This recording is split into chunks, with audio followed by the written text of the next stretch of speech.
Hello, ladies and gentlemen, and welcome to episode 566 of the DrunkNerds podcast. I am your host, as always. I am Tyler, and joining me, we have the man, the myth, the legend himself, my bruchacho, Sir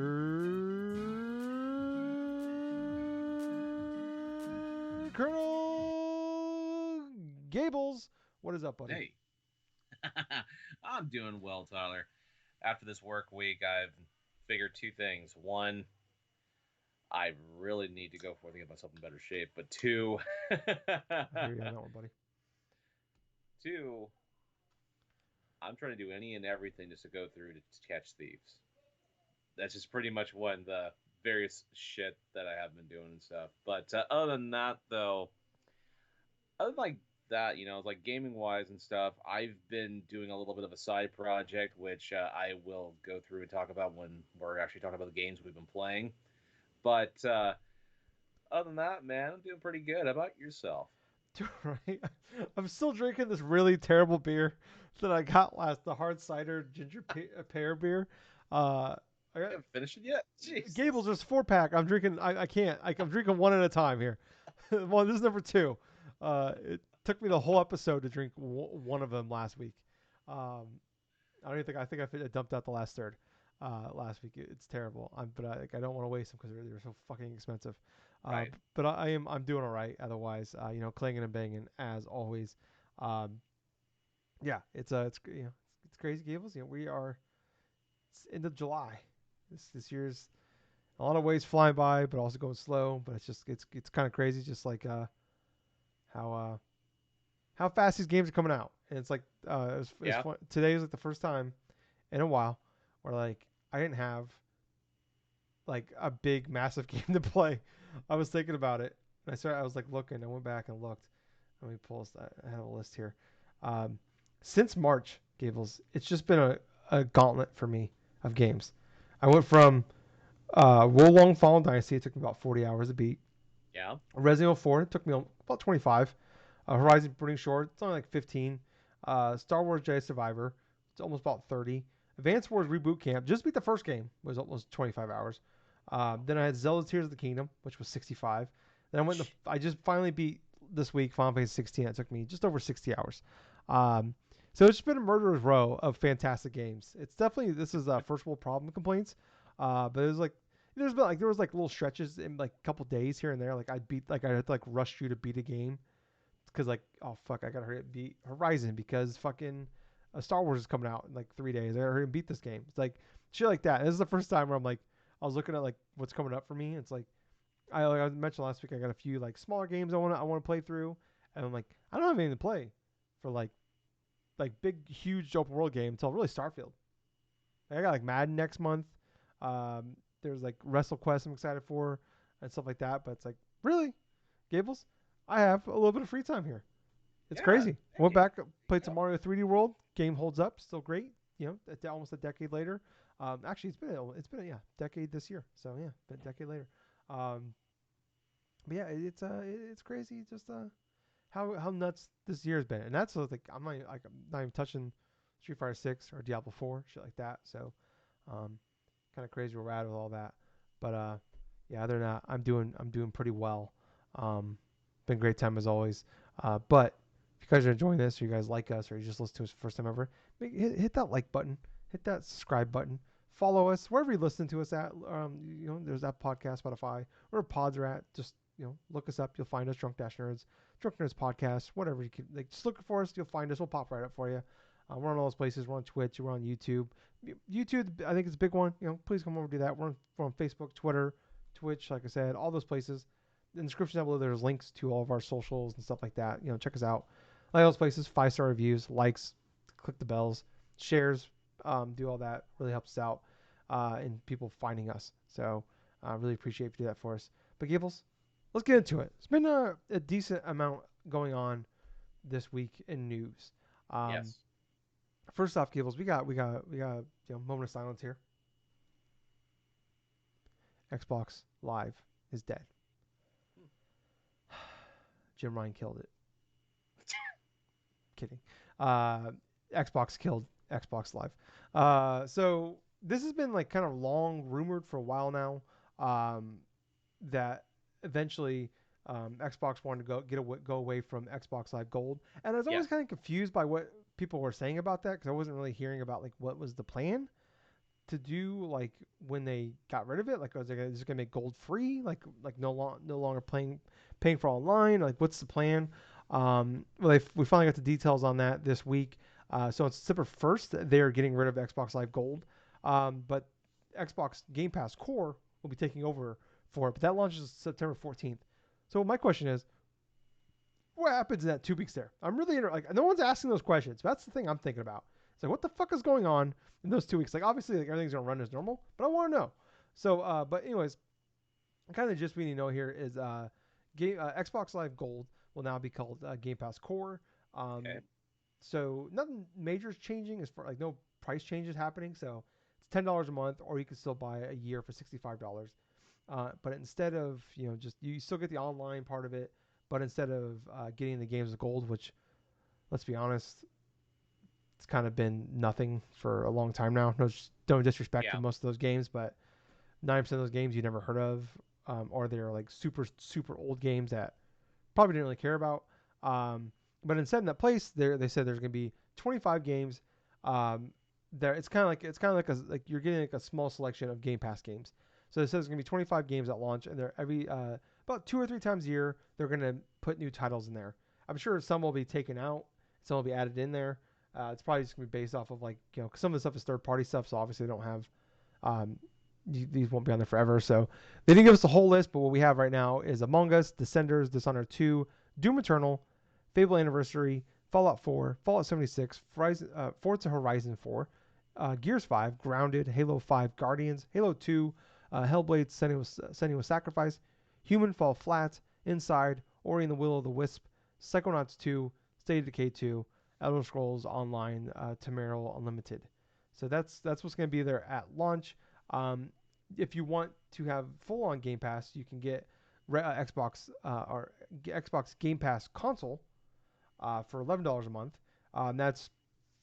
That's just Game Pass, but there's no online.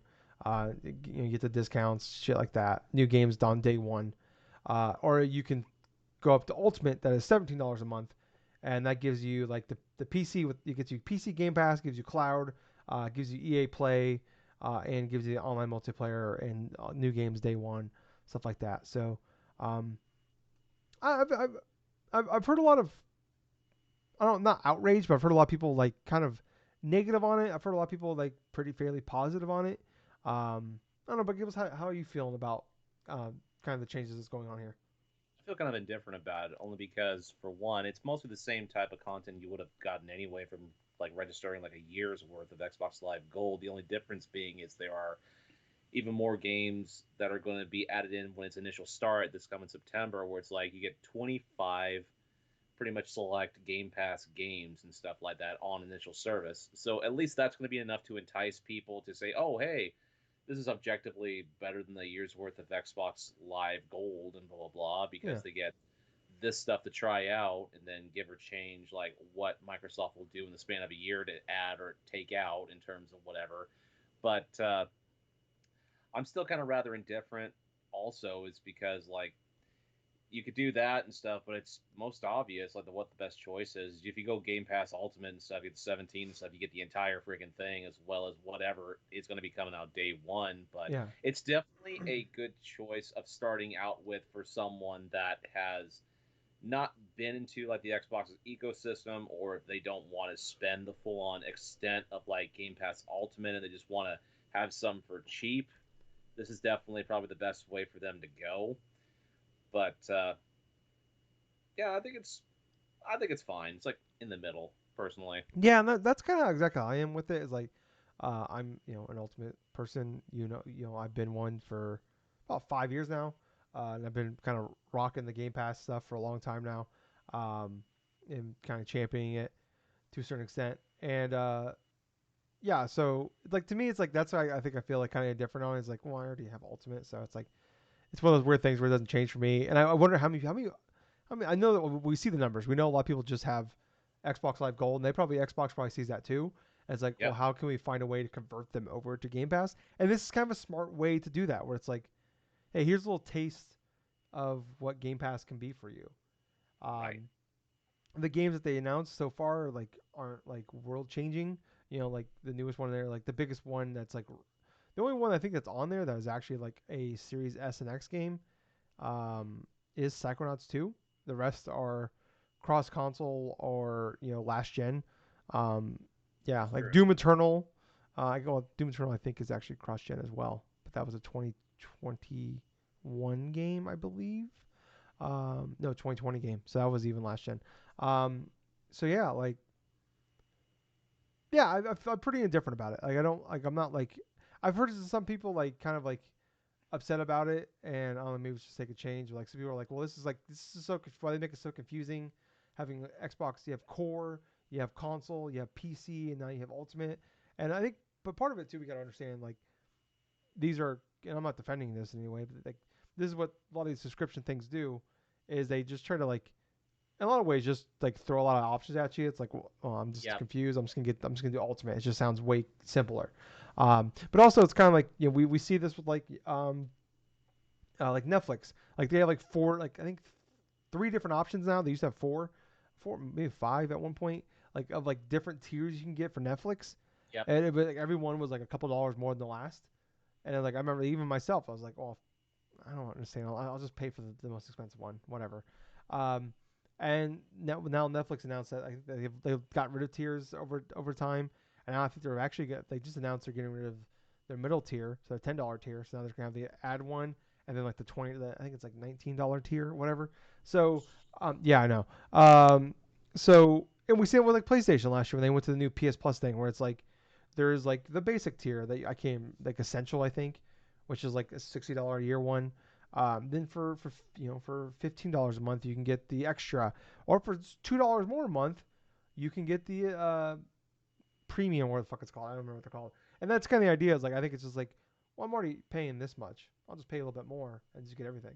And that's kind of part of it too. I think is it's just in a lot of ways just like, hey, we're gonna throw a bunch of shit at you. Here's like all these different like things. Like, all right, well, just try to figure out what you want. It's like, oh, well, I kind of want that, and I'll just fuck it. I'm already paying this. I'll pay that. And that's kind of I think where we're at with it. So I can get that, understand that idea of it. Like, it's just business manipulation that they're doing with you. And I don't love that idea that they're doing it, but it works, so they're obviously going to do it.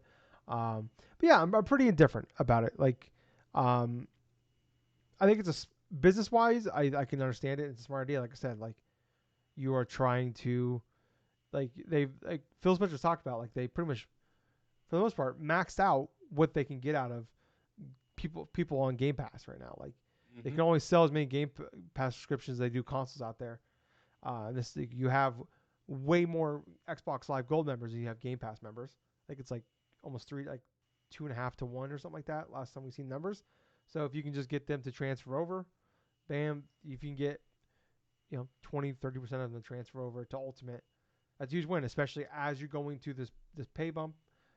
With the new console went up $1, Ultimate went up $2, and then also, hey, by the way, Starfield's coming out in like 6 weeks, guys, and if you have Game Pass Ultimate, it's on there day one.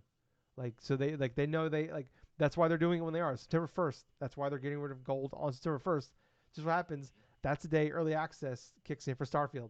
September 1st. That's true. So bam, there you go. It's like, hey, jump into Game Pass, console or Ultimate, you can play Starfield day one. So yeah, I don't know. It just I get it, and I don't know. Like gold has kind of it's like I don't know. It's kind of like it was. I don't understand. There's no really point to it at this point, especially like I said, the games of gold shit has just been kind of useless for a long time. Um, and I don't know. Just I think it gives them more than what they're already paying for. So like I don't hate the Right. idea. I kind of like I said, like you said, it's just kind of if you just stick to what you have with the new Game Pass core, like it's a better deal than we had before. So I don't know, Gibbles. We're gonna move on here to it's Pokemon rumors going on here. So Alrighty. Riddler, Chew, and Centro Links, who have been pretty prominent leakers in the past for Pokemon, have been teasing that the next Pokemon game for 2025 2024. Yeah, we're in 2023. So 2024 is next year. Um, the game could have ties to the Nintendo DS, Pokemon Black and White. The two accounts suggest that it could be a new game set in Innova. Am I saying that right? Innova? But yeah. Okay. Rather than remakes, they were two black and white. There was two black and white games. So no idea how it's going to work out. Could even be completely different. We don't really know. Um, but some point I saw this. I don't know how factual this is, Gable. So I thought I'd throw this at you because I know Gen 1 and 2, and after that, I've been playing all the Pokemon games for the last decade, but I don't couldn't tell you who's in what gen. And some of Gen 6, I know Yeah, that. but like I couldn't tell you when they popped up. So, um, but someone pointed out here that the lack of Gen 5 Pokemon in Scarlet and Violet and its upcoming DLC compared to the other generations, which are covered. They point towards Pokemon Sword and Shield. Uh, those generations lacked Gen 4 Pokemon, and then the year later they released Brilliant Diamond, Shining Pearl, and Pokemon Legends Arceus, which was predominantly Gen 4 related. So kind of filled in that gap. So they're saying here the last one's Scarlet and Violet didn't have very much Gen 5. I don't know how true that is. I figure figure Gables, you can cover that a lot better than I can. Um, but All kind right, of so how are your feelings? You're the big Pokemon guy. Like I've talked about, like I fell off pretty hard after like I was big on it until like Crystal played a little bit of Gen 4, fell off, and then didn't come back until X and Y. So kind of how are you feeling about Gen 5, and what are you? I mean, how true is the whole idea about 4 and 5 not really being involved in the previous Gen games? all right. So let's separate this into two things. One, in regards to the whole aspect of Gen 5 Pokemon inside the Scarlet and Violet Pokedex, I can understand where they're coming from with that, which, yeah, there are clear lack of Generation 5 Pokemon inside of Scarlet and Violet. And yes, it is true to the aspect where, like, even with Sword and Shield, back before Brilliant and Diamond and Shining Pearl came out and stuff like that, Generation 4 Pokemon weren't exactly as prevalent inside the entirety. But in regards to, like, the various rumors inside of what's coming out here through Riddler Coup, who has been predominantly a leaker in regards to this far back as, say, I want to say Sword and Shield stuff, and even like some bit of Pokemon Legends Arceus and stuff. He has definitely have some form of insider knowledge clear. I've kept tabs on Riddler Coup through various other YouTubers and stuff like that throughout the past couple of years, especially leading up to Scarlet and Violet's release. Because the thing about Riddler Coup I like about him the most is he doesn't just openly just say, "Oh, this is going to happen" or "That's going to happen" or something like that. He always has some sort of twist, always has some sort of riddle for other people to go and break down. In this corresponding thing, it's kind of interesting to see that he is back going through and doing a bunch of these riddles as even from the lead up to the release of Scarlet and Violet, you had other leakers and stuff, including one which I know I've said a little bit about on this podcast before, like about months ago or so, like months before like the whole Scarlet and Violet released. He was just openly just like posting shots of the game and stuff, like actual Pokemon that were in the game and like this and that, Yeah, Whereas Riddler Coup, he was posting actual riddles of like specific Pokemon, like of specific like pictures. There's this one where he posted in one of his tweets a picture of a crocodile with a little bird or something like that on the initial top of the head because there are there's something in Spain to where there are certain like crocodiles and stuff like that rely on birds just to go through and like clean out their jaws or clean out hmm. little things like that, kind of like how they're like a complementary portion of like the whole overall health of the croc itself. And that eventually led to the reveal of like the final evolution for Fuecoco. That whole design, the Skeledirge, yeah, Skeledirge and stuff, because the flame on top of his head kind of looks sort of similar to that of a bird. Gotcha. But in regards to say Central Leagues, they have been wrong about stuff in the past, but at the same time, I'm not surprised that they're initially covering this rumor. Basically, almost every big PokeTuber is like at least going into some bit of details surrounding this whole potential thing for something in regards to Generation 5 stuff potentially happening next year. From what Riddler Coup was initially trying to go into, there's something involved in regards to not the first, but the second Scarlet and Violet expansion that's going to tie in to a subsequent like thing in regards to potentially being like something involved inside of the black and white Hmm. generation. So for Generation 5, we're seeing I've actually personally have seen little hints and references myself while I was playing through Legends Arceus, because there is one character inside that game that's completely out of place in the entirety of that entire game, and it's the character called Ingo.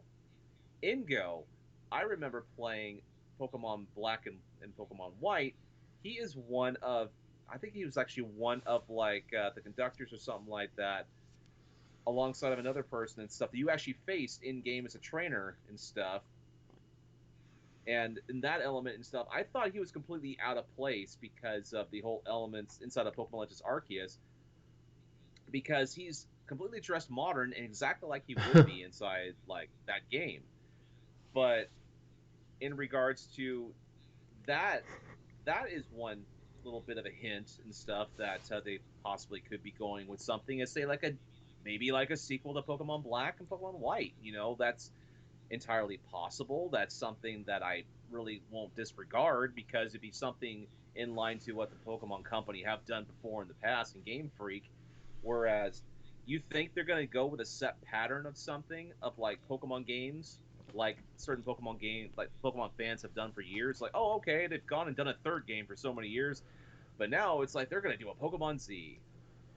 Well, that never happened or Yeah. materialized.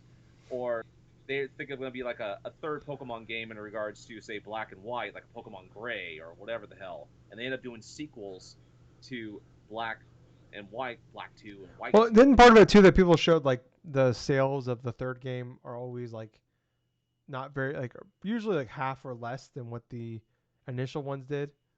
Like that's probably part of it too. It's just Initially, better for them to move on to something else than even when like the third game has been technically like, say, the best version of like the first two that came before and stuff, traditionally, no, they would not sell as much as the original yeah. ones, because of the fact that, hey, those came out first and they were mostly the same game, barring a couple different type of Yeah. aspects. Well, it's like That's why when you Pokemon had Sun and Moon. Like instead of doing like a third one, I don't know what we would have fucking called it, Jupiter or whatever, um, or Titan, I guess. Like they did like the what? or Pokemon Dawn There you or go. whatever the Yeah. fuck. Well, they didn't. They instead they just kind of did like those like kind of like half sequels the following year. I can't remember what they're called. The Sun and Moon follow ups. Um, what were they Right. called? Fuck. Okay, the Sun and Moon follow-ups were Ultra Sun and Yeah, Ultra that's what it Moon. was. So instead of like a third game, they just did like a half, like I said, like a kind of like a moderate step up from like a moderate sequel instead. So, um, yeah, I don't know. So are you? I mean, I guess it kind of makes sense though. It's like it's like the easiest rumor to make because you just follow the timeline. This is what they've been doing for a while, Right. so it makes sense. I'm still holding out hope, Gables, that we get the Pokemon Let's Go Gen 2. Um, that's the game I've been begging them to make since really Let's Go came out in 2018. Like that's game, that's a Pokemon game I want more than any other one, other than like a modern day Right. Pokemon trading card game, video game. Um, but yeah, I don't know. Like it seems pretty prominent and like really like Pokemon. It's crazy just how leaky Pokemon information is. I don't know why it is that way, but like it Yes. um we get so few leaks from the. I know it's. I say this every time. I know Nintendo is not does not own Pokemon. I know, but on the Pokemon side, like on the Nintendo side of things, it's they're pretty buttoned up about stuff. Very few leaks. I guess we'll get more here about Nintendo leaks, but they've been there's been very few that come out from them. It's very rare that we get like big leaks from them. But Pokemon is like everything comes out beforehand. I remember like Pokemon Legends Arceus, the Pokemon Let's Go games, all those games. Like there was gameplay online before they were announced. Um, I there's another one that happened with two. I can't remember which one it was. On the Switch. Oh, I could think of a couple different things. Even before the reveal of like, say, Pokemon Black and Pokemon White and the initial like starters of that stuff, we would see. I remember a time where you'd see leaks on 4chan, right, and it actually did show like one of the final evolutions of one of the starters and stuff inside the game. I think it was like Embor. I think it Okay. was. It was the pig Pokemon and stuff like that that eventually became like pretty much like a firefighting pig. Oh. But to take things back a little bit and stuff, from the initial things of what Riddler Coup I think was going and describing was like possibly a character that could tie in to the aspect of like a potential game featuring like Generation 5 or whatsoever. So it could be like, say, and I'm not saying it will be, but I'm just saying from what rumors are kind of speculating about, it could be another Pokemon Legends style game, or Oh it my could be god, I hope like so. a full Yeah. sequel to Black and White. It's like anything is possible really at this point in time until we learn a little bit more, because I'm more inclined to believe what Riddler Coup is going through and saying is because even from following him the past couple of years, he clearly has insider knowledge about specific Pokemon games, and he would not be doing this unless he wanted to have the fan base excited about something, especially after the disastrous launch of Scarlet and Violet. You Yeah. know, it was just And the current and day of Pokemon Scarlet and Violet. yeah, the current day of Pokemon Scarlet and Violet, where it's like there's still issues. Nintendo clearly hasn't done anything to really improve those issues and stuff because they're so gung ho about releasing their Pokemon game once a year, Yeah. a year iteration of Pokemon stuff, even after the whole crap in regards to this. It's kind of like they're eventually waiting for a new console Yeah. launch. It just Yeah. feels like it. Them and everybody else. um, yeah, I'm excited to see kind of what like it's fucked up. As like upset as we were about Scarlet and Violet, it's like Yeah, I'm still excited about the potential of what's next for them. But like for the most part, really the remakes and stuff like that have been fine. It's just been really yeah, the new generation stuff that's been really struggling. So, um, and I could see definitely like I feel pretty positive at this point that we will know this time next year. We will know what the next Switch is or the next Nintendo thing is. Um, and I bet very oh, much they would like to have some sort of Pokemon game. Um, maybe it's cross-gen kind of thing, but I bet very much they would yeah. like to have one of those on their new fancy console. So um, we will have to wait and see. But Gables, you said a next Pokemon Legends Arceus game, and that got me really turned on. Not gonna lie. Of course, if it's like in the Generation 5, it could be like Pokemon Legends Kyurem, which that's the biggest like legendary in regards to that, besides like Reshiram and like Zekrom and stuff, like the legendaries from like Pokemon Black and White and stuff. Kyurem is supposed to be like this legendary Pokemon that'll it's human. It was like artificially created by humans and stuff that actually Like incorporate the Mewtwo. power of kind of similar to Okay. that, yeah. But it's a ice dragon type that'll incorporate the power of like absorbing either Zekrom or Reshiram and stuff and add their power to his. So it's like something like entirely crazy and science fiction like. Huh. Okay. But let's move on here, Gables. Let's get some more rumors here. We're gonna break away from Nintendo stuff here for just a little bit. Talk about Resident Evil 9 rumors. Dust Oh, Golem, who is just leaks everything about fucking Capcom. He knows everything. Um, he mentioned someone asked him a question about Resident Evil 9. He talked about how they're right now planning to release it in 2025, which makes sense. You look at 2017, we had 7, 2021 we had 8, 4 years later get 9, kind of makes sense. Um, no idea about like a remake because there's usually always a remake in between them, sometimes two. Because you look at like 2019 we had Resident Evil 2, 2020 we had 3, then this year we had 4. Um, so I guess maybe that'd be 2027. Jesus Christ. But that's like next generation. Holy my god, it's crazy when you think about that. But he did say here that Capcom is planning on announcing a big Capcom game um, this winter, and they'll have a fall okay. 2024 release window. Um, there's been like so I haven't heard this before. Then I was kind of reading around about this. Apparently, there's been something out there for a while now. I don't know how factual this is. I don't take all this. Um, it seems like it's more than just something that was on a Reddit page somewhere. But obviously, take all this with a grain of salt.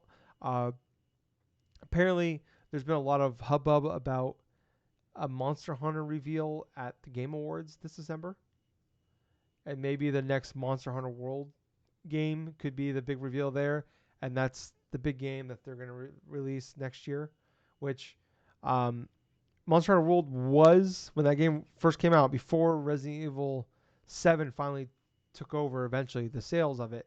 I think 2 has surpassed it since Resident Evil 2 has surpassed it since in the remake. Uh, it was the best-selling Capcom game ever, and they are predicting to have record financials. Oh no, that's actually gonna be a different fiscal year, so doesn't make sense. But anyways, uh, makes sense. So like, hey, the sequel to our biggest game, one of our biggest games ever. Uh, let's fucking work. Let's make one of those. And yeah, I could see him doing that. It'd be a big deal to a lot of people. I'm not a Monster Hunter guy. I've tried getting into them. They're not for me. But like we've just seen since Monster Hunter World came out, and what was that 20? Is that 18, 19? I can't remember now when that came out. Uh, I think it's like around 2018 when I I think know it was about it. January. I just don't remember what year it was now. Um, I think it was 18 or 19. But we've seen since then like Monster Hunter Rise has like completely blown up. Like it was doing crazy fucking sales numbers just on Switch. People were buying it all over again on PC and then buying it all over again on Xbox and PlayStation just this year. And then they did the DLC and stuff like that. That's been selling super well. So obviously people have really been wanting more from them in this franchise. It's crazy how big this franchise has gotten because of World. So yeah, I don't know. Just makes complete sense to me. How you feeling on this one, Gables? Honestly, I think it would make the most sense that if Capcom to release another big game to work and stuff, I think it would be less likely to be like a Resident Evil 9 because of how, not just how like as soon it would be right after like just getting Resident Evil Village and stuff like that, but at the same time, it makes it actually makes a hell of a lot more sense that it's going to be another Monster Hunter game because of how successful Monster Hunter World was, and like you just touched upon with Rise and how successful it was on not just the Switch and other platforms and stuff, but its DLC was massive as Yeah. well. But like if even if they go with like say the unveiling of a Monster Hunter World 2, that would be enough to actually get people not only just readily excited, but people are going to be fucking chomping at the bit to learn every single little bit of information, especially when it comes to the monsters they're going to be slaying, the gears they're going to be going, like the gear they're going to have to go through and craft into, the weapons they'll need to try out and stuff, the different types of The boss classes and all fights. this other stuff, the boss fights. I mean, the most epic thing about Monster Hunter, from what I've seen and from what I've experienced and stuff, it's just how grandiose some of the boss battles will be, especially when you're trying to get that exact like type of material from them to make like a good piece of armor or a good piece of like weapon or whatever the hell. Yeah, it can really be freaking fun, especially if you work with a bunch of friends, just like gathering a whole bunch of shit. Yeah, yeah. So it makes a lot of sense, and it's like probably the. I mean, I don't think we're getting a Street Fighter 7 next year. So it is like probably the biggest thing they could put out. That's not Resident Evil for them. So, um, yeah, I hope that's the case for a lot of people out there because I know a lot of people have been clamoring for it for a long time, and um, I'm curious what they do with Resident Evil 9 because Resident Evil's in a weird place right now because minor spoilers here for 8. It's been out for a little over 2 years now, but the whole winter saga with the Winter family is over. At least that's what they're saying. So, like, where are we going from here? With all the like, what are we going back to? Like, because we haven't seen Leon like in the main games, in the main line of those games. We haven't seen Leon or Jill since 6. Is Wesker still alive? I don't know. Like, I mean, I know we killed him with the boulder in 5, but I kind of doubt that. Clive, or not Clive, Jesus, that's Final Fantasy. With Claire, Jesus Christ. Claire, we haven't Claire. seen her. Barry, what the fuck's Barry up to? Is he still trying to make a Jill sandwich? That's a question for another day. That's you could probably find that. They could probably find the answer to that on Pornhub. Uh, but yeah, there's a lot of places they can go with it. Like, Dude, go ahead. what would be kind of interesting? And yeah, you are right. There was a lot of different ways they can actually go with it. What if Resident Evil 9 was just like a incredible, like an actual like remaster of like the original Resident Evil?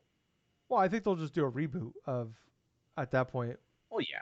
because that'll be something Well, different. yeah. I'm But just I wouldn't. I'm just saying, it's like with as many Resident Evil games as have been out and stuff like that. I mean, it'd be obvious that they were. may go through and do like an initial remaster of the original game, Yeah, considering the last time it did that was like literally on the yeah, GameCube. yeah. But I love that they did that. Just did like a an RE2 of RE1. I love that. I'm kind of surprised they just didn't do that to begin with.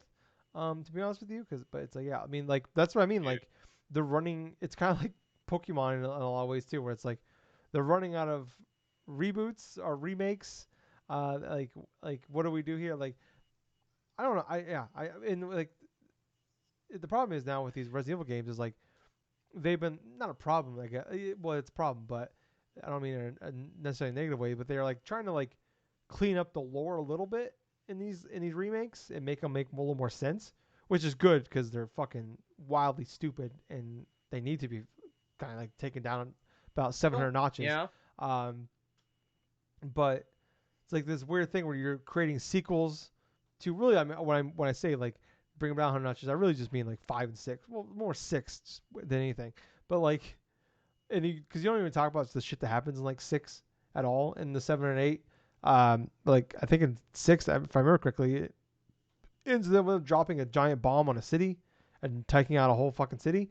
Um, yeah, sounds yeah, about I right. can't. It's been so long since I played that game. But The last time, like you played Resident Evil 6 was when you were playing it with me, and we went through for an that extra life, yeah. entire Chris Yeah, it's the campaign. one time I try not to think about extra life. But yeah, like I don't know. I'm excited to see where they go from here. But it's like it's just like it's so weird. Like they're trying to like clean up the past, but also continue on with the future at the same time. It's like they could just go anywhere with it. Maybe they just create a whole new family type of ordeal, and they're just like I don't know. I don't know where it's gonna go, but I mean like I think they've been killing it really ever since Resident Evil 7 in 2017. So Dude, I if not for Resident Evil 7, we wouldn't have gotten so many amazing remakes yeah from the original, from like the second and the third game, and then the fourth. On top of that, Resident Evil Village as well. yeah And quite honestly, I would like to see Resident Evil fans see like remasters, like maybe just entire remakes of the original game and potentially like Code Veronica as yeah. well, Those are the because two. there's a lot of people that are clamoring for those two in specifics. And hey, Resident Evil 9, whatever the hell they go forth and decide upon, Capcom, it's like hopefully it's going to be fun, it's going to be memorable, and it's going to be survival horror themed in its extent and not overly action. I'm yeah I'm biased because I love 4 and 8 more than everything else. So I would be fine with those, but I enjoy the other ones as well. So I trust them at this point to do this right. So but yeah, just kind of wait and see game here. But let's get back to some Nintendo stuff here. Um, Jeff Grubb's in the news again, Gables, with Metroid Yep. and Zelda again. He's being a little ballsy. If you don't remember last year, um, going into the direct we had in last September, he mentioned that the Zelda ports of Wind Waker and Twilight Princess would be there, and also Metroid Prime would be there with the release of because it was the 20th anniversary last November for Metroid Prime would be there. Obviously, that didn't happen. We ended up getting the Metroid Prime stuff in February. The Zelda stuff we still haven't seen. Uh, so he's been talking about Metroid Prime 2. When he originally mentioned all this about Metroid Prime, he said that one was gonna get like a big time, like not a full on remake, but like they're putting a lot more effort into it, and we've seen that. Like the game runs a lot better, looks fucking Yep. gorgeous. They put like a lot of effort into it. But he said 2 and 3 wouldn't be getting like it would be HD and it would have the controls would be good, but it wasn't gonna get like the amount of love and care that one got. And he kind of talked about like 2 and 3, maybe like a package deal rather than like one would be separate and then 2 and 3 would come later, may probably packaged. Um, Now he's talking here that this is a quote from him. Metroid Prime 2 remastered probably is coming out relatively soonish. That is happening. That probably is happening relatively soonish. It's going to be mostly what people want, right? It's going to have the modern controls and it's going to be HD and things like that.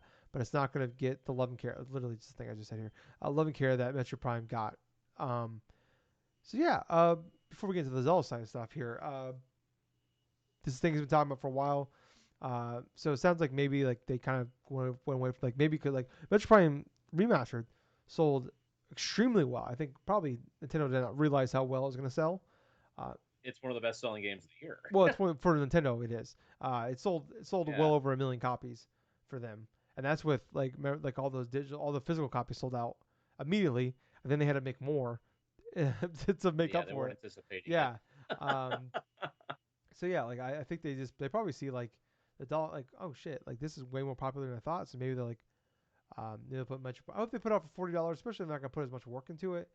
As the first one, and let's face it, everybody says Prime One is much better than Prime Two. Um, so yeah, I could see them just putting, maybe instead, like, we'll just put them all out for $40 a piece. Um, but I don't know. I mean, give it like he said for a while now that he's heard something is going to happen in July with Nintendo. He has no idea what it's going to be. Then he also mentioned that there will be a direct around. There's the September, the thing in Seattle. What's that called? The fest. There's gonna be summer around that Seattle. Yeah, Hmm. Gables. Don't you fucking start. It's not going to be a new goddamn console. It's not going to be a new console. Don't you fucking start. I will kick you off the goddamn show. Uh, I can get rid of you with one touch of a button. Uh, but I mean, we already know there's Mario RPG is coming this year. We know about Wonder, so we Yes. probably assume those will be at the event. Um, Yes. but he's saying that there will be a direct around that. Will it be beforehand? Will it be after? Because if it's before, that means that instead of they're doing their typical September direct, they'll have to do it in August because that's Labor Day weekend, I believe. The Seattle event is, um, or it could do it right after, which wouldn't make a lot of sense unless they just don't plan on those games. I can see, I guess, if like they have more stuff they're going to announce, and those won't be at the Seattle event. Maybe it's smarter just to do it afterwards so people don't think it's going to be there. Well, that's the smartest route they could potentially take with that. I mean, the last thing they want is people to get upset because they just see this thing announced in a direct like a day before, and all of a sudden it's like, well, why can't I play this Yeah, here? I mean, to be fair, if you're just a customer that isn't like going on every website, reading Twitter and shit like that, you probably just get like obviously you would assume this thing will be there. Um, It'd be kind of uh, hilarious if they had the direct like the day of the initial yeah, while people are thing or there, something like yeah, that, and then people are there and they're actually playing the fucking stuff yeah. that's they're showing off. But I mean, I don't know. Gables, like, how are you feeling about the idea of? He did say relatively soonish. Could mean anything. He said could be next month, could be next year. He doesn't know. He's putting like a 6 month window on this type of thing. So, um, how you All feel right. about that idea? So from the stuff that Jeff Grubb has initially said in regards to the whole Metroid stuff, I mean, well, granted, because of the success of the original game, I mean, the second game, when he says it's releasing soonish, it could potentially just be, it could be like maybe like in September, it could be August, it could be like I said, like maybe early next year or something. Maybe at the same time around that the original Metroid Prime February. Yeah. remastered and stuff dropped in February. I mean, the time frame of it can be like possible regardless in that regards. But what we do know is like there is going to be a Metroid Prime 2 Echoes. There is going to be a Metroid Prime 3 Corruption release on the Switch. Yeah. But in that regards and stuff, I mean that's pretty much clear, especially after the sales of how Metroid Prime Remastered did. But as far as the Zelda stuff goes, I don't really hold much like faith or something inside that. He said something Zelda related Yeah. So I'll get the potentially. quote here. He said, "I'm going to tell you what they told me, and if you take this and you spin it into something else, it's on you." He said, "Okay, it's on you." Something not related to Tears of the Kingdom is happening with Zelda later this year. He did say though that could be DLC related, potentially, but he's heard that. He said he doesn't know if it's a game, but there's some sort of, it could be an announcement, but something Zelda will happen this year. Could be a movie. It could, he said, even be movie related. Um, It could actually be like a Lego set that's what too. he did bring that up as well. It could be a Lego thing. He just said something Zelda's happening this year. And to be perfectly honest with you, it's like I don't think people should get as excited about this as what the initially thing that they will go through an overhype anyway. But at the same point, I take what Grub's saying with a grain of salt with this, the stuff like that, where I do firmly believe if there is going to be something Zelda related, like reveal before the end of this year or something, it's most likely going to be either a Lego set or whatever the hell, because we've been seeing leaks of this Zelda Lego Yeah, set going around yeah, online. So, yeah. yeah, it's I random can see stuff. with the Metroid stuff here, like, or maybe like I think it all really honestly depends on where they're at with four. Because I think they want to put these out at decent intervals, where they spread it out enough that there's want for them, but also enough time between, you know, two and three come out. There's enough time for people to be excited for four. Yep. So because they're not burnt out on them. So like, if they think that Metroid 4 is going to come out before fall, maybe they put out two this into summer or early fall, and then they put out three in February. So all three come out about a year, and then maybe four is out summertime, something like that. They want to get it out before the new Switch comes out. If that comes out next fall. Um, so that's kind of what I think. I think it's all gonna be based around four. I think that's kind of where we're at. That's where we're at. Also, I think we're at like with the. I do believe the Zelda ports are real, because I mean, Grub. I believe they're already done. Yeah, that probably been done. And we know for a fact that they have these games that sit on shelves for a year plus before they come out. Yep. Um, I believe the ports are real because Grub has never been wrong about the games that he talked about or like details. Sometimes he's just wrong about when those things happen. Like you said, like last year was a big example of, like, he said that the Metroid and the Zelda ports would be there at the direct, and they didn't happen. And then the very next direct, they announced the Metroid Prime thing, and it was out.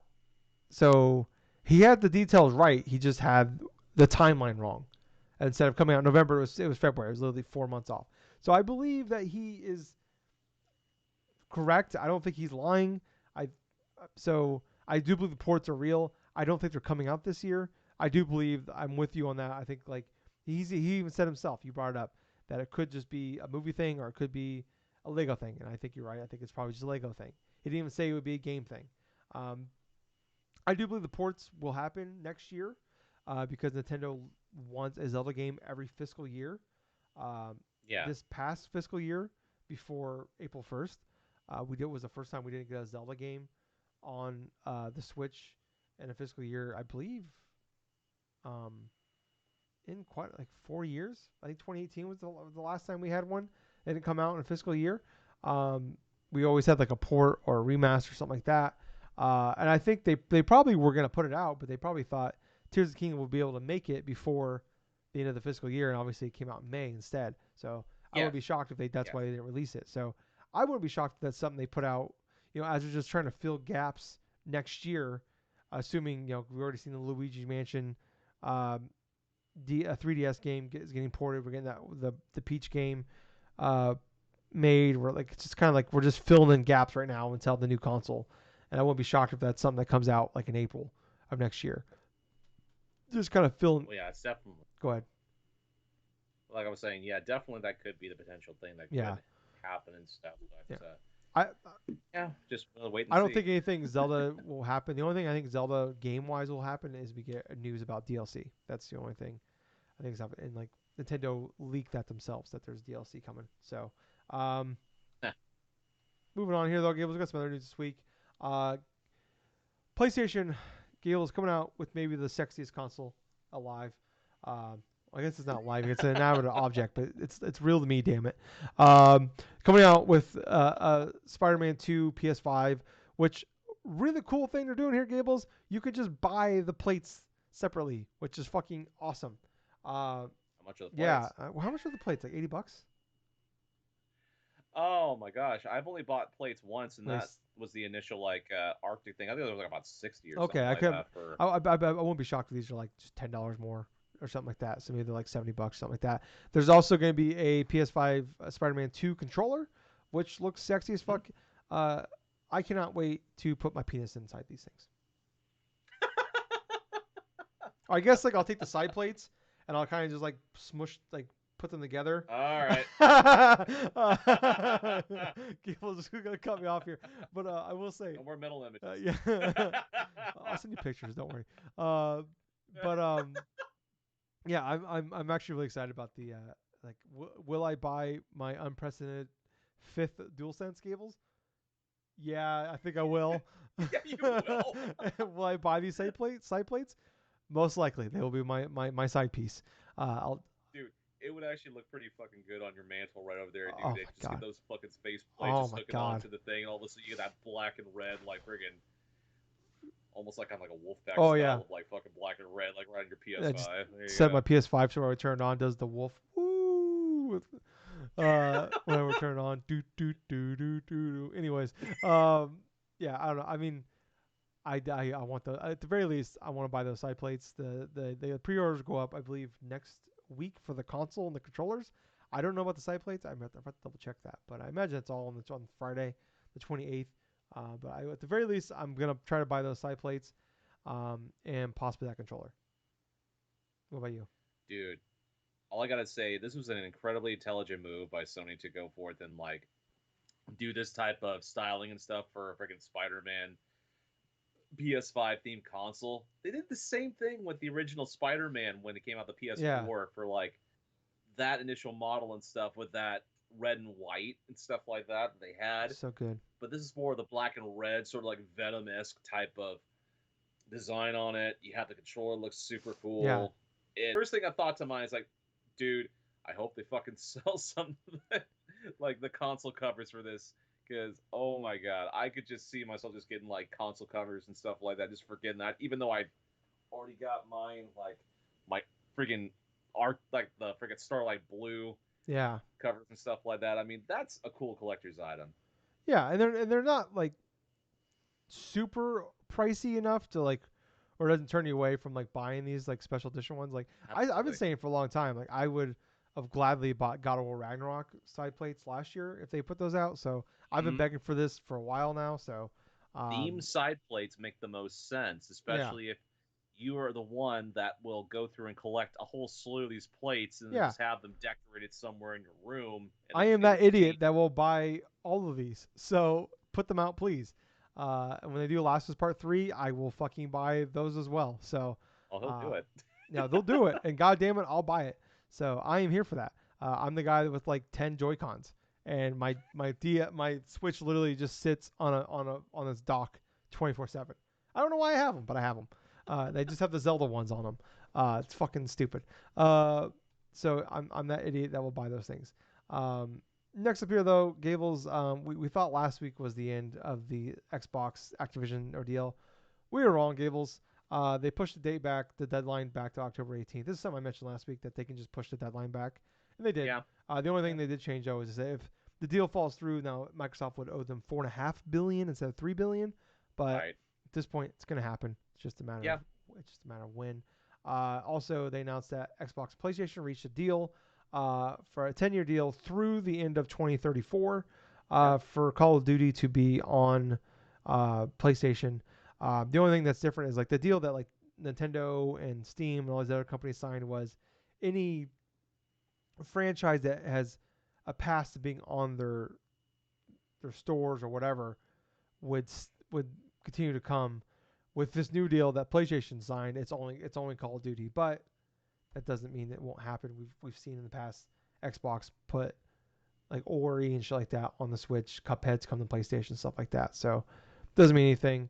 But yeah, so that's going on. Gables, it's never going to end for us with this ordeal. But something Gables that might finally end. It's the question of when the fuck is that Borderlands movie finally going to come out? We have a date, Gables. It's August 9th of next year, 2024. We saw Randy Pitchford showed up at the trailers and annoy everybody in E3 2021. This movie has been in post production hell for over almost 2 years now. They, I believe, are on their third set of reshoots. And it's at the point now where Craig Mazin, who is one of the co-writers on the movie, took his name off of it, so he does not want to be credited for it, which is a thing that has happened. It usually happens in like lower budget movies of like directors and writers like early in their careers, where it's like they're just trying to really just trying to get a job and then work their way up. and they take their names off these things so they don't have that on their credit list. Um, but Craig Mazin, if you don't know, he is like the Last of Us, the HBO Last of Us director and the creator of that. He also did the other HBO show, the one about the nuclear, uh, Chernobyl. Chernobyl. He wrote that as well, which is fantastic, but also a very depressing TV show. But I highly recommend it. It is a fantastic show. So I can understand why he does not want his name on that potentially after coming off of Chernobyl and Last of Us. Um, Gables, how excited are you for a Borderlands movie? Oh my gosh. In regards to my overall excitement about the Borderlands movie, I actually feel like I'm kind of retracting into myself. Gables, would you rather? Wow. And you thought what I was saying about fucking side plates was fucked up. Uh, Jesus. Uh, Gables, would you rather watch the Monster Hunter movie or what the potential of this Borderlands movie could be?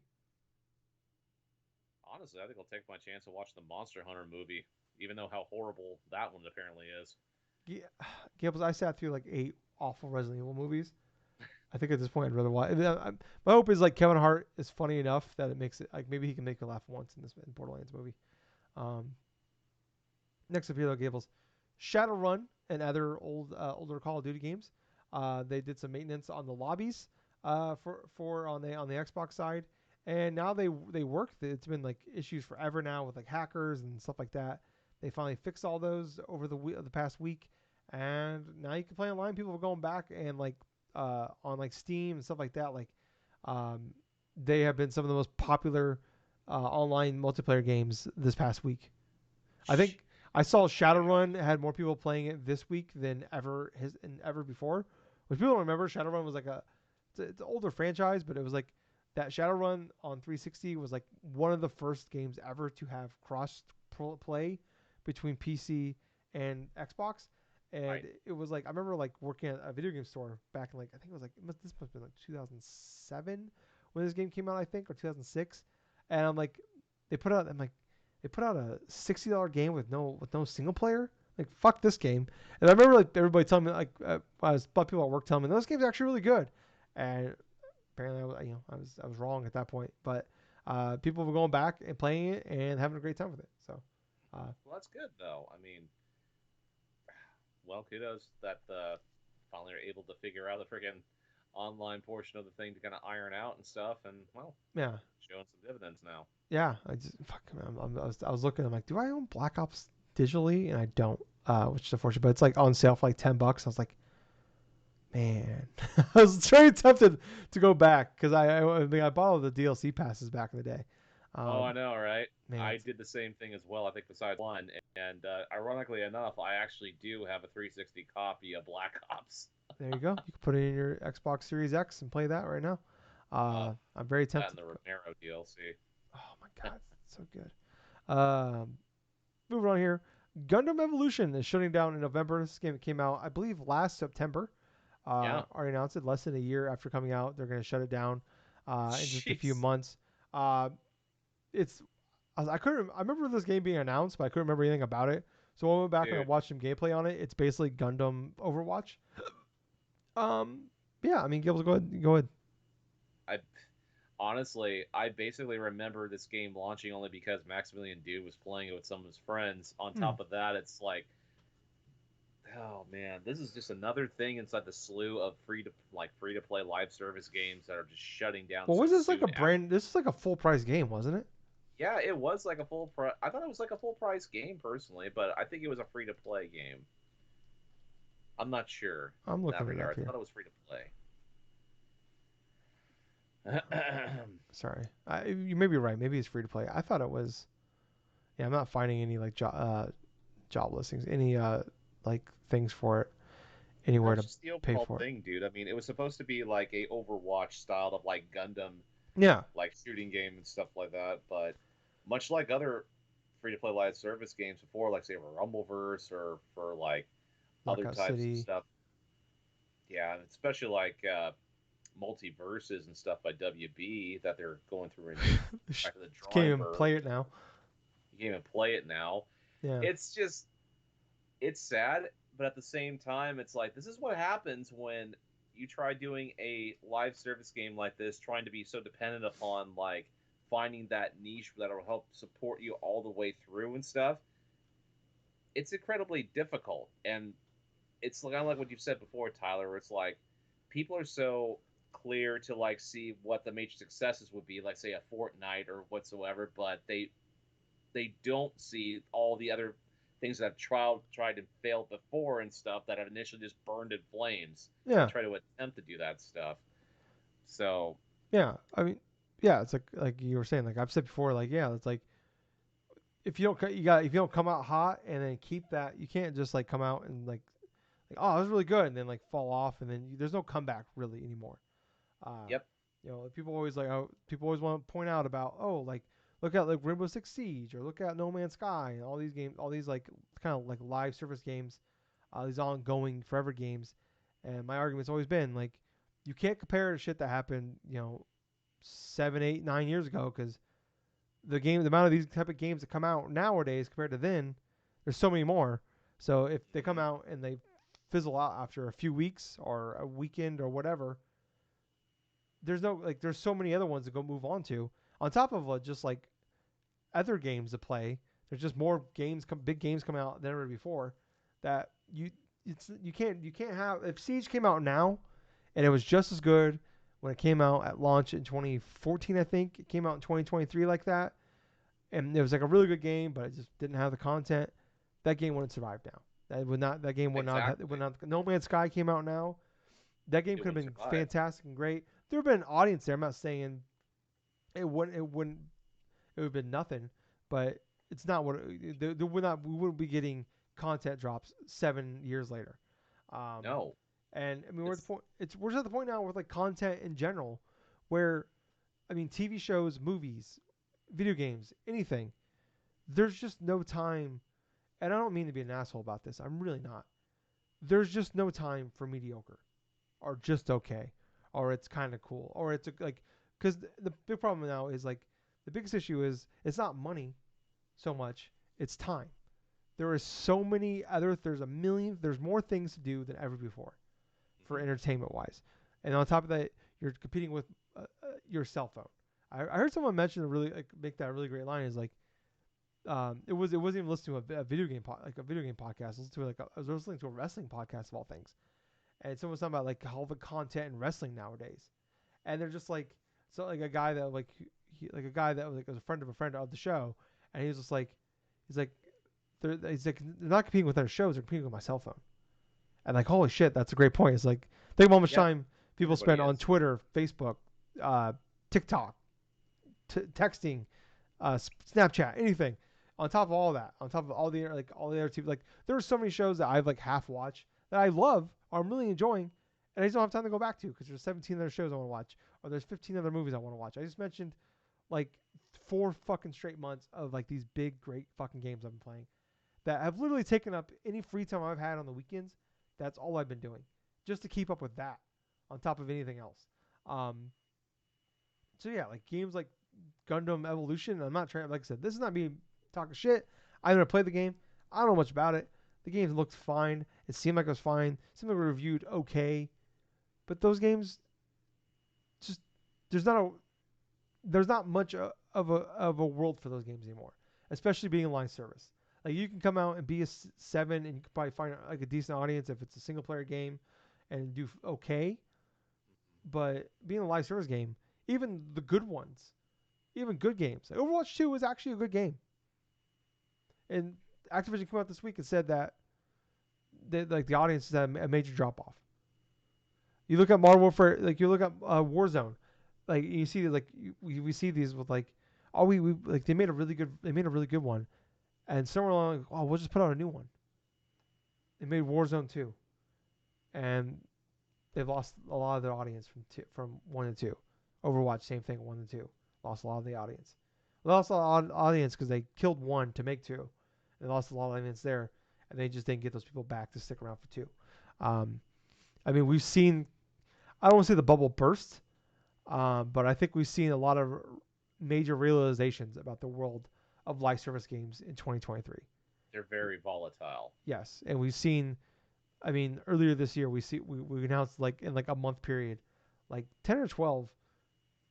Not I want to say like cheap AAA, but decent size like games like live service games that were like announced and had major backing behind them get announced that they're being turned shut off this year. And Yep. it's just yeah I don't know, it's wild. I don't know what we do about it. Another game Gables I don't know what to do about Skull Island Rise of King Kong. The trailer came out for this game. It's I believe it's $40 if you want the base edition. Uh, At least it's one not of full the price. yeah at least stuff. There's a $50 digital edition that comes with different film games if you want to buy that one. Uh, Perhaps one of the worst trailers I've ever seen for a video game. And I don't like coming in and like talking shit and like making fun of uh, games at least before they come out. After I'll talk shit about your shit afterwards. Um, but my god. And then like I watched something and like somebody was like it wasn't even like I wasn't even watching anything about it, but they mentioned it and like they were like slowing down the video and showing how like the hit boxes worked. And it's wow. Um, at least I'll say this. At least when like Lord of the Rings Gollum was getting like trailers and teasers and stuff like that, the game looked fine before the game came out. Like it didn't look awful. Like I didn't think the game would be great. I thought maybe this game could be good. Like maybe I was thinking like maybe this game is like a 68 to like a 72 on OpenCritic type of thing. Obviously, I think it would be like a 37, but like this game just straight up looks like a fucking 40. I don't on OpenCritic. How you feel about this one, Gil? It's coming out this fall. You buying it? Am I buying it? No, I I got think too you should much play it things for. to I think you do. should play it for 24 straight hours during Extra Life. Oh, that would completely burn out anything to have a hope I have for gaming right now the rest of the year. But Gil's quit the podcast. oh no, I don't know. But what anything in regards to this game and stuff, I saw the initial trailer. I saw the reactions from certain people, especially with Grub Minotti. I think it was pretty hilarious. Oh, I didn't Like see that one. I have to watch seeing that. the initial reveal of this trailer and stuff, and like at first he does like, oh okay, there's a whole bunch of action stuff, and I heard the premise of the story of it is basically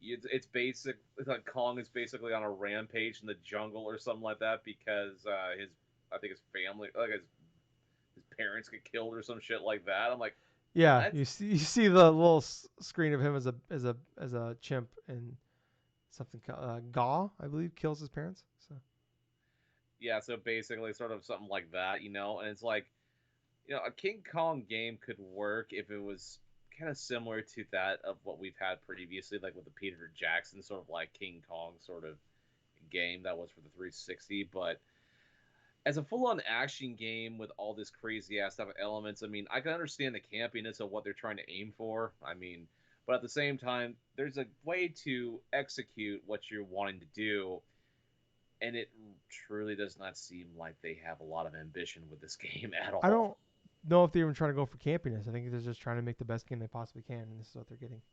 If this is what they're considered to be the best game they possibly can, ugh, I Well, I mean, the studio. I mean, I'm not trying to be an asshole here. I promise. The studio making it is just Iguana Bee, Iguana Bee. So it sounds like a starting out studio. or just I'm gonna Google Iguana Bee here Like and we're not just. we're not sure about what their credentials are in terms of what games they've made Oh, before I'm looking this. it up. I'm looking at. We're getting here. Um, I could assume it's gun, guns and gunners, wacky escape, audio game, breachers. so nothing that we've immediately heard of. Probably some No, obscure games in the PC, some of these look like mobile games. mobile games. Yes. Okay, well that's a foray. I definitely Yeah.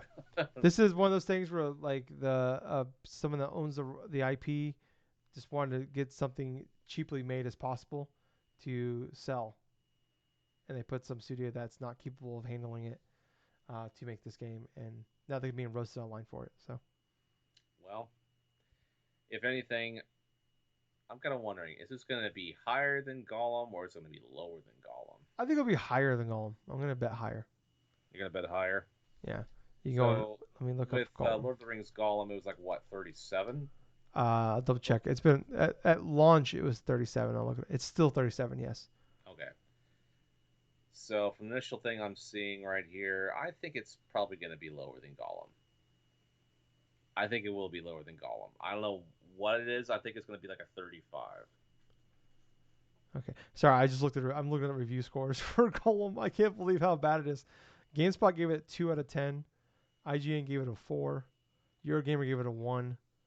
Game Informer gave it 3.5 out of 10. Jesus Christ. I didn't realize it was like. I mean, obviously it'd be pretty bad to get 37, but Jesus Christ. Next up here, last but not least, we'll fast here. PS5 might be getting a price cut here soon. I don't know if it's permanent or maybe a sales thing. Certain countries, like I think Spain and France, have already gotten one.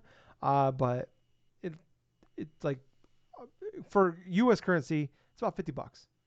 So it could be going out for 450. Maybe it's Right. 500 because like really the only way you could buy a Xbox or Xbox, Jesus Christ, a PlayStation now is by buying the like a bundle. Usually it's like a Yep. the Forza Horizon bundle. So that's typically how they do it. So I won't be shocked if maybe it's like maybe you just get a free packing game, or maybe what would be funny instead of a price cut, they just take the packing game out of it and you can you can buy it for $500. Um, honestly, either it'd be really funny if they just did that. Honestly, I'd almost respect them more if they just did that, just for the comedy aspect. But Gables, let's give them what you've been playing. Do you want to go first? Or you want me to go first? I want you to go first. All right. So I've been playing one game mainly. I had my day off on Wednesday, which was really nice, and I fucking played like 10 hours of Final Fantasy 16 Gables, and I finally Oh fucking my god. beat it. It's finally done. Yay.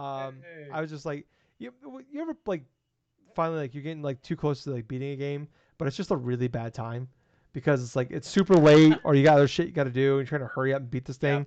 That was kind of the Yep. case with Final Fantasy 16, where I was like, it was getting really late, and I'm like, I need this game to hurry up and end, because I hadn't ate dinner, I had taken a shower, I still had want to watch AEW, and it was like getting late, and I'm like, fuck, I'm too far in to like stop now, but I need this game to end. But I'm really loving this game. It was a weird thing. That was kind of a weird circumstance for me for there. But I've definitely been beating that game where it's like you're like it's too close to you're too close to stop, but it's like 10:30 on a work night. You're like fuck, I gotta be up in like 5 hours.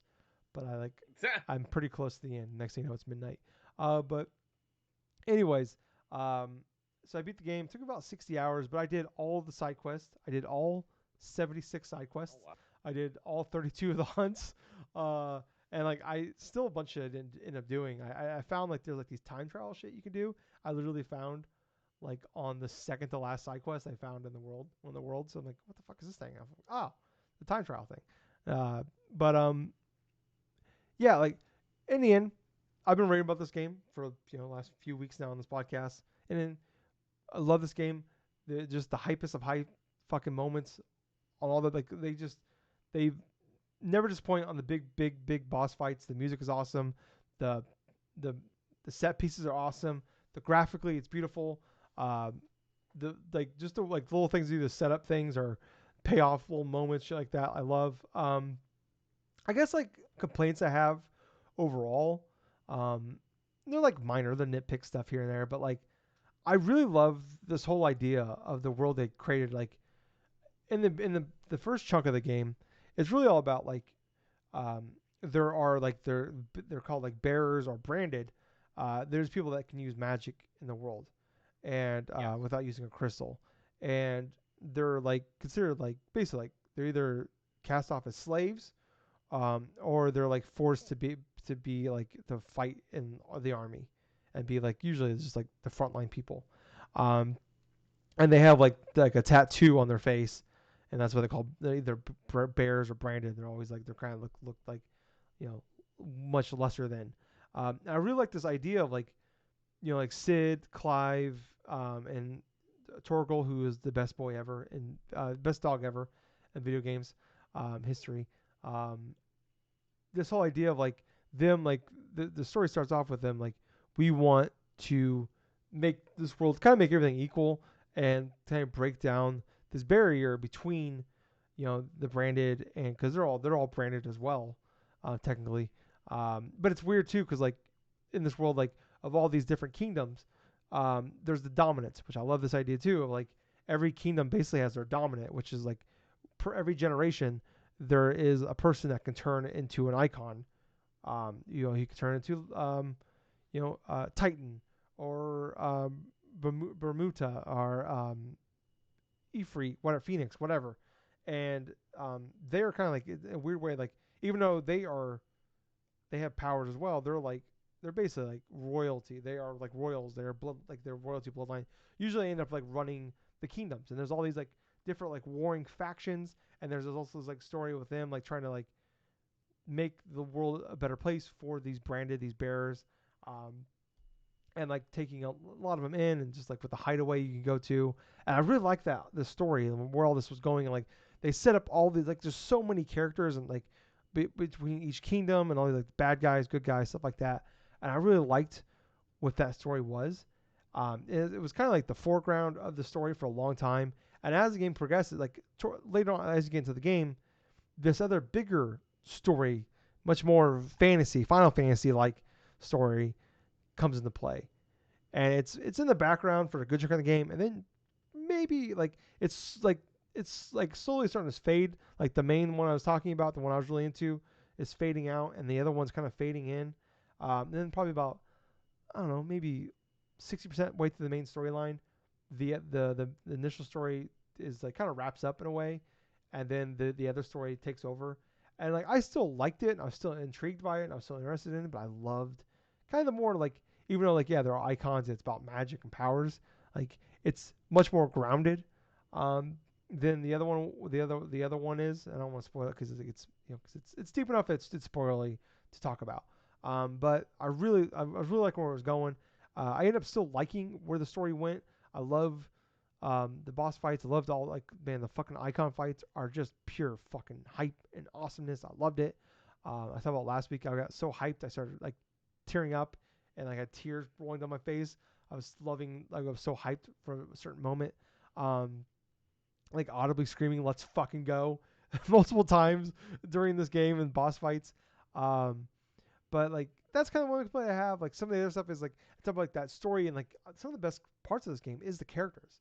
You know, they introduce so like it could be overwhelming at certain parts because there's so many characters that are in this game. But they have like you can pause the game and you can hit like the touchpad and it gives you active time lore, which is fucking brilliant.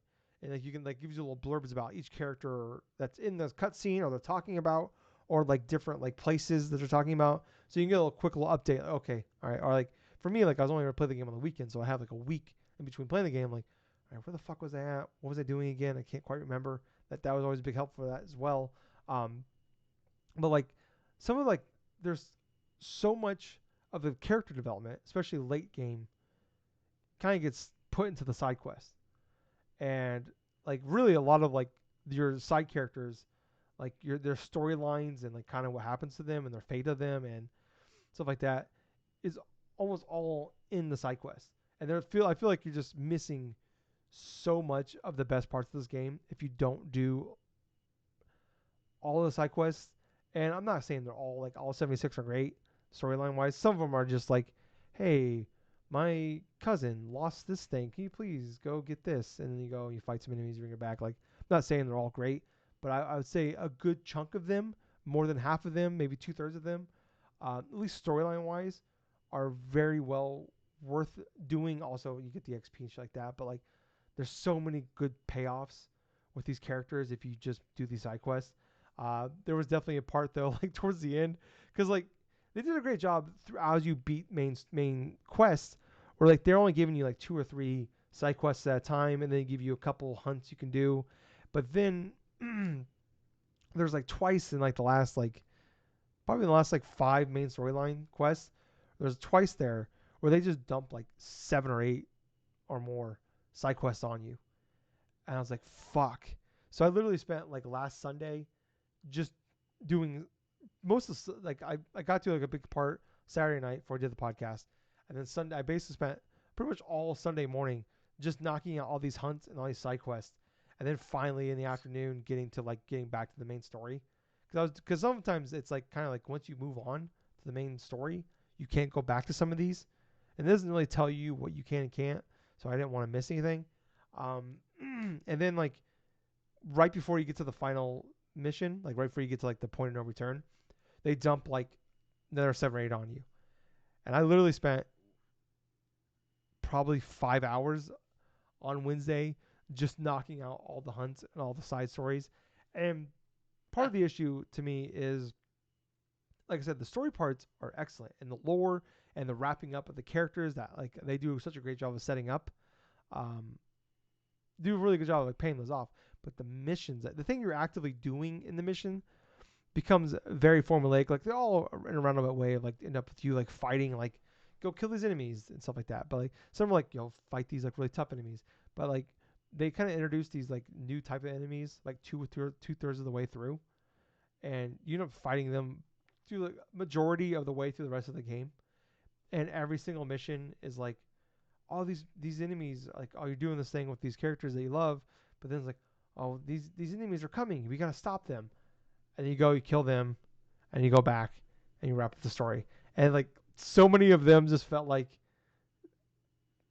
probably a good I don't know 8 or 9 of those missions, like the last 20 side missions, were just like the same setup.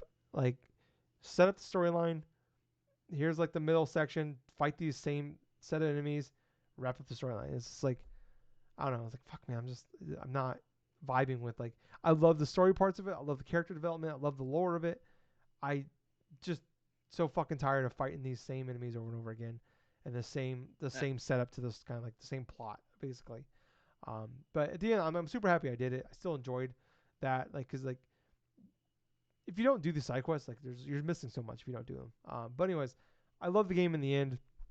These are just nitpicks, especially as like you're getting like I'm just trying to wrap this game up, and it's getting late, and I'm like I just want to fucking knock this shit out so I can really get my day going here, because I gotta work. I gotta get up early in the morning, kind of thing.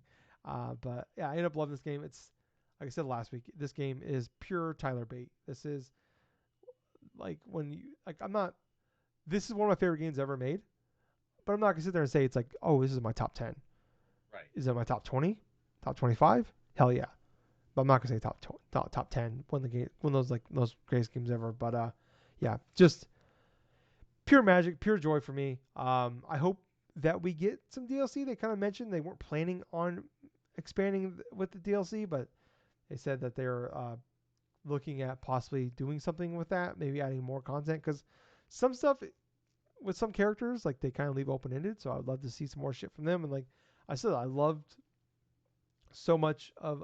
And like I said, I'm not trying to like say names or anything because I don't want to spoil anything for people because there's a lot. It's a Final Fantasy game, but it's very story heavy. There's so many characters. I don't want to spoil who lives or excuse me, got hiccups now. Who lives or who dies. But man, what a fucking game this ended up being. This is a game I thought I might like, but did not think I'd end up loving or even think that I would end up thinking this is one of the greatest games I've ever played. Gables has walked away, so it's kind of me right now. I'm just kind of talking here. Let's play some more Super Mario 3D World. I mentioned at the top of the show. Went back in. I was like, oh, I'm gonna play for a little bit. I'm like, oh, like I'm just restarting a new campaign. I guess that's what you would call it. And next thing I know, I'm on like world like 3-2. I'm on the third world. I'm like, oh fuck! Like 2 hours went by. Game's so fucking good, so much fun. Went back to AEW Fight Forever as well. Did a handful of fights, a handful of matches here there. I'm now like on the very last section, so I'm gonna try to tackle that a little bit more tomorrow, and maybe knock that out. I do want to play. I'm still planning on playing Oxenfree 2. That's just one of those games I feel like I'm gonna need to knock that game out in like a couple sessions. It's like a probably a lot of five. I heard it was like 5-6 hour long game, but it's all based like all storyline based stuff here. No real gameplay. It's more of a an adventure game, puzzle solving game than anything. So I need to. That's a game I want to try and knock out in a couple sessions over like maybe a couple days. So I will do that then. But that is all I've been playing. Gables, why don't you tell me what Yes. you've been playing, buddy? All right. So quintessentially, what I have been playing, I played most of the Pikmin 4 demo. Oh, nice. What's interesting about it is the demo is pretty meaty. I basically played for about an hour and a half in regards to this Pikmin 4 demo. So basically, what ended up happening was I downloaded it like about the night before, like on I, when it initially came out that demo and stuff. I downloaded it.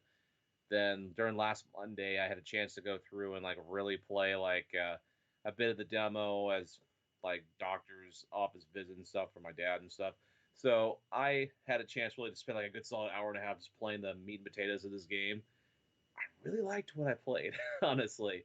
I really enjoyed it because you have certain limits and certain like kind of restrictions for like how many Pikmin you can actually go forth and have at a time. Meaning that it the game actually has some in place so where you don't like the overcompensate or waste specific Pikmin when you go through and pick them up and this and that. So there's not like a scenario to where if say you lose every single one of them and stuff like that, that you'll at least have options to get back like some bit of from like reserves and stuff. So you're not completely like just like out of stock of like anything, like screwing yourself over. But I do like how a lot of the little mission structure is for the beginning portion of the game. When essentially you're trying to go through and rescue somebody of your squad and stuff before, like you go forth and do the main mission, which is rescuing Captain Olimar.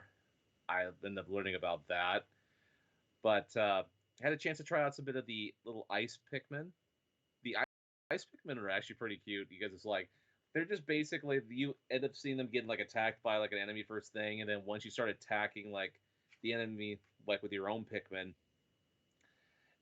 all of a sudden you can go forth, recruit them and stuff, and they'll initially freeze monsters.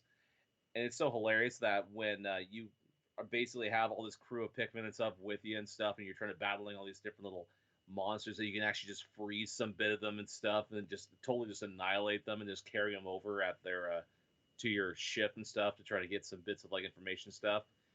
But in the key aspect of this game, you're collecting a couple of sources of resources. Obviously, those little pellets and stuff that will produce different types of Pikmin, but also like gathering monsters and like the whole like these little treasures and stuff that'll help fuel like say your ship. Like for example, in that demo, there's like a full-on Game Boy Advance SP they can actually go forth and like get. It's so hilarious because it's like getting that SP, and all of a sudden they just condensed it down into like a from like a ray and stuff, and it just helped in terms of getting a little bit more energy for the initial ship itself. But yeah, from the initial time I played of it, I really enjoyed exploring a bit of the underground stuff. I really enjoyed exploring the overworld stuff. The Ice Pikmin stuff was pretty fun. I actually enjoyed it so much, I actually picked up a copy of Pikmin 4 like what was it, yesterday, the day before, or something Yeah, it like came out that. I picked up yesterday. my copy of Pikmin 4. Yeah, I picked up the copy, and I want to start playing that game soon. But yeah, that was the only game I really had been playing, that Pikmin 4 demo, because I had a little bit of like a side project that I was going to be doing gaming related. And with me, I like doing certain aspects where I like to kind of like look back on what I've done in terms of like gaming stuff. In this case and scenario, I just kind of wanted to get trek back to, okay, how many games have I beaten? So this obviously would be an arduous task because that would have me going through all the different consoles that I have played, finding out what I've beaten. So it's just basically me going on to either YouTube or to Wikipedia to see all the North American game releases for like specific consoles. And to be perfectly honest with you, I was actually pretty much surprised with the number. So I'm gonna go forth and have you involved in this, Tyler. It's like 722. 722. Actually, that's lower. What? It's lower than 722. I'll give you two more shots. 791. Like I said, it's lower Oh, your number. than. I thought you were saying I was lower. Oh, I'm sorry. Uh, 419. Oh, actually higher. 507. It's higher than that. So that's two. It's 537. And you struck God out. damn. Actually, from what I recorded, I've actually have beaten over 600 Jesus games. goddamn Christ, Gables. I actually went through and exactly got up to, from my calculation, at 600. And I'm thinking to myself, it's like, what was the last game that I had beaten that made it 600? And that was AEW Fight Forever. Wow.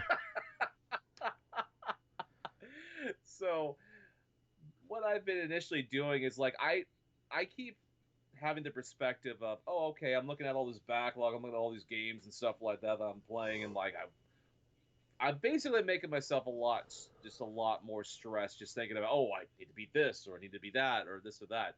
In reality, it's like I basically just thought, okay, maybe I'll just switch around the mind frame instead of seeing how many I've actually done beaten, and then just focus on a core few, so that way I'm playing just a core few, maybe like one or two at a time or something like that, and then just look on it from there.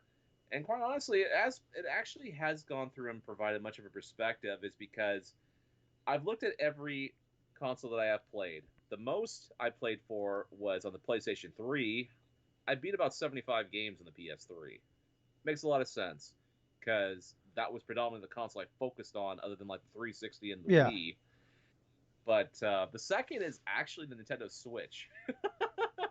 Like, I've beaten a whole slew of stuff, around 42, I think, on the Nintendo Switch. That's through the digital games and also the main source of like some of the first party stuff, like obviously the ones you know about, like Super Mario Odyssey and like Breath of the Wild and like Captain Toad's Treasure Tracker and stuff like that. But yeah, some of the more obscure, like some of the downloadable ones that say like Doggerai and like all this other shit, like they're it was just fun going through and say, oh yeah, I have played this game, or hey, I have played this system to the extent, or hey, I remember playing this in this time period to where so okay, this was like an entirely different time frame when this game came out. It was a bit of a fun sort of like distraction, and this was literally like a week project for me, because it's like from like last Tuesday all the way up till now, I actually finished this like an hour before we started recording, because I basically just turned on the last couple of consoles, the last couple of platforms I had to go through the lists of were the DS, the 3DS, and the Nintendo Switch. But yeah, the last thing I did was like I turned on my Nintendo Switch, and I was going through some bit of the games I have for like re-downloadable type of stuff. Then I figured out what games I've beaten from that, on top of the Switch games I have on my shelf. But yeah, it was absolutely kind of a fun project, and well, honestly, it gets me more excited just to play like specific games, because hey, I've already accomplished this much, so I'm going to be going through and just enjoying some more stuff. You've beaten over 600 games, and Final Fantasy VII Remake and God of War Ragnarok are still not on that list. It's pretty crazy there, Gables, that you haven't done that. Maybe it's almost like starting to feel like it's a personal attack against me. I don't know. Don't want to be too crazy.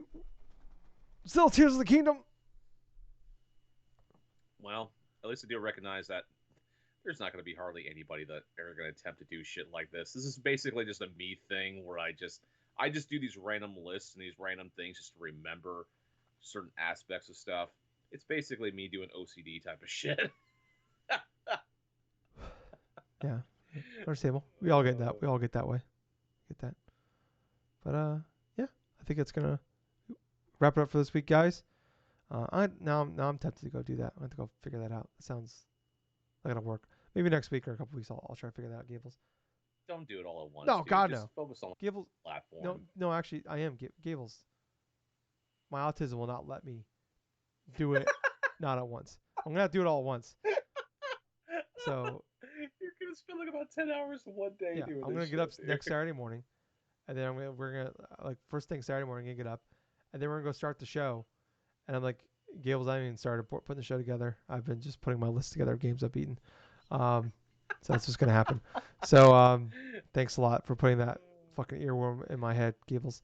But anyways, I think that's gonna wrap it up, guys. Thank you guys so much for listening. If you like all that, please like, follow, subscribe. Look in the show description down below.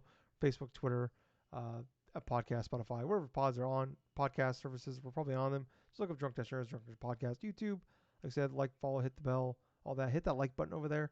Oh wait, wrong way. Over there. Hits Gables junk. He likes the way it feels. Just like the way I like the way it feels when I take those Spider-Man plates and put them Anyways, thank you guys so much for listening. I was Tyler.